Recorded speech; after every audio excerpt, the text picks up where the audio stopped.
Hoje vamos continuar falando sobre a hepatite B.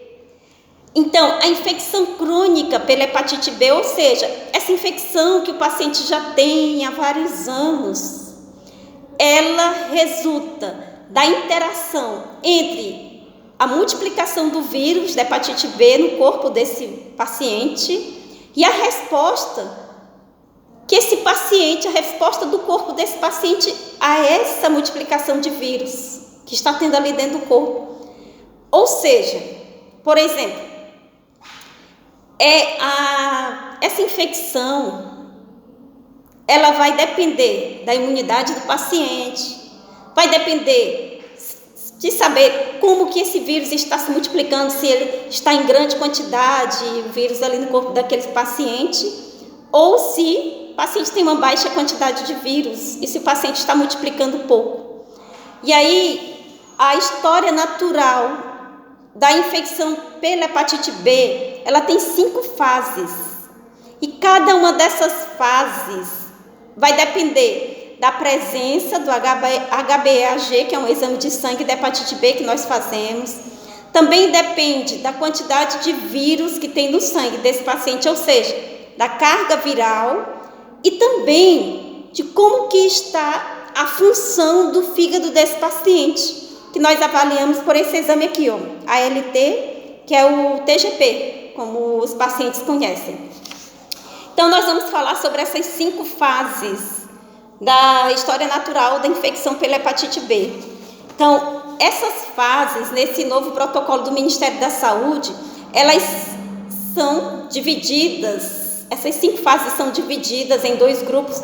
Um grupo dos pacientes com HbA1c reagente, que são os 2 primeiros que eu vou apresentar, e o outro grupo dos pacientes HbA1c negativo. Então vamos lá, o paciente fez o exame de sangue e o HbA1c dele, ele veio positivo. E aí, no exame do fígado desse paciente, estamos vendo aqui, ó, que o TGP está normal. Nós pedimos o exame da carga viral desse paciente, nós vimos que ele está com uma grande quantidade de vírus no sangue. E o paciente fez o exame da ultrassom do fígado e nós vimos que ele não tem fibrose no fígado, ou ele tem uma fibrose em pequena quantidade. E essa fase nós chamamos de imunotolerante, ou seja, apesar de o paciente estar infectado, ele ainda está tolerando, ou seja, o fígado dele não tem fibrose. Se nós formos ver a função do fígado dele, o TGP está normal. E essa fase aqui é a fase mais frequente. A outra fase, que é a fase na fase imunorreativa, o HbA1c desse paciente vai continuar positivo. Aí nós já vamos ver que a função do fígado já vai estar mais alterada, ou seja, o TGP desse paciente vai estar bem alterado. A quantidade de vírus, ela está baixa. Esse paciente, no exame do fígado, na ultrassom do fígado, já apresenta sinais de necroinflamação moderada ou grave no fígado. E essa aqui é uma fase que o paciente tem uma progressão rápida para a fibrose do fígado. A outra fase é a fase de portador inativo, ou seja, o exame de sangue desse paciente HbA1c vai estar negativo. TGP dele vai estar normal, a quantidade de vírus no sangue vai estar indetectável ou menor que 2.000 e o exame de anti-HbE desse paciente vai estar positivo, porque se o HbA1c está negativo, o anti-HbE já vai estar positivo. A outra fase é a fase de reativação, onde o HbA1c desse paciente vai estar negativo, o TGP vai estar flutuante. A carga viral também vai estar flutuante, pode ter um pequeno aumento. O anti-HbE vai estar positivo e o paciente vai apresentar fibrose no fígado. E essa fase aqui, ela está associada a pouca cura espontânea da doença ou alto risco de complicações. Essa aqui, fase de reativação, né, vou dar aqui um exemplo. Por exemplo, o paciente já teve contato com o vírus da hepatite B e aí ele teve uma cura espontânea, né? Não precisou de tratamento nem nada, só ficou fazendo acompanhamento. De repente, esse paciente vai precisar fazer um tratamento que baixa muito a imunidade, como um paciente que tem artrite reumatoide, um paciente que vai fazer um tratamento de câncer, quimioterapia. Então, esse paciente, geralmente quando o médico atende, ele encaminha para o serviço de referência e explica para esse paciente, olha, você tem que consultar com a doutora de hepatites. E aí, quando o paciente chega no serviço de referência, ele fica, mãe, mas eu tive hepatite e eu me consultei dizendo que eu não precisava fazer tratamento. Inclusive, meus exames estão todos normais. Só que é um paciente que ele precisa ser acompanhado, porque esse paciente aqui, que mesmo que ele já tenha tido uma cura espontânea, é um paciente que tem risco de uma reativação do vírus da hepatite, porque o vírus da hepatite no corpo dessa pessoa, ele está lá, quietinho, calminho, como eu falei.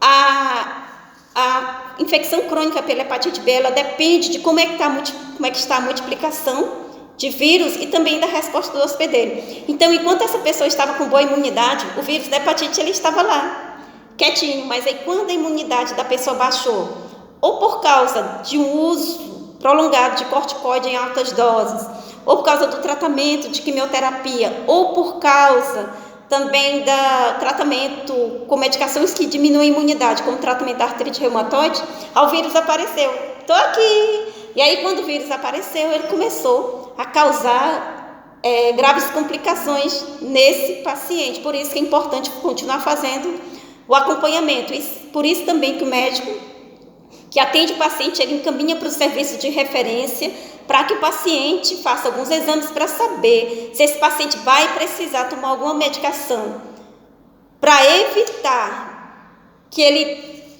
tenha esse risco de complicações devido a essa infecção por hepatite que ele já teve ou não. Por fim, aqui a fase de cura funcional, onde o HbSAg desse paciente vai estar negativo, TGP vai estar normal, a carga viral desse paciente vai estar indetectável, muito baixa também. Como eu falei, quando o paciente ele está submetido a uma imunidade muito intensa, ele tem um risco de reativação. Então, geralmente, quando o paciente chega na consulta lá com o especialista, que ele encaminha para o serviço de referência, dizendo, olha, o senhor vai precisar fazer um tratamento com uma medicação que diminui muito a imunidade, esse paciente ele chega lá no consultório nessa fase aqui de cura funcional.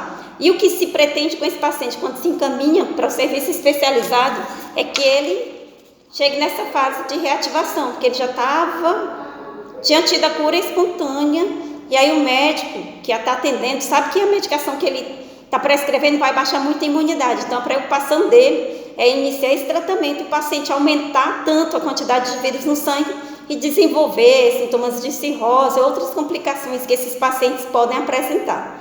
Desejo a todos vocês uma excelente semana, um grande abraço e eu continuo sempre aqui à inteira disposição.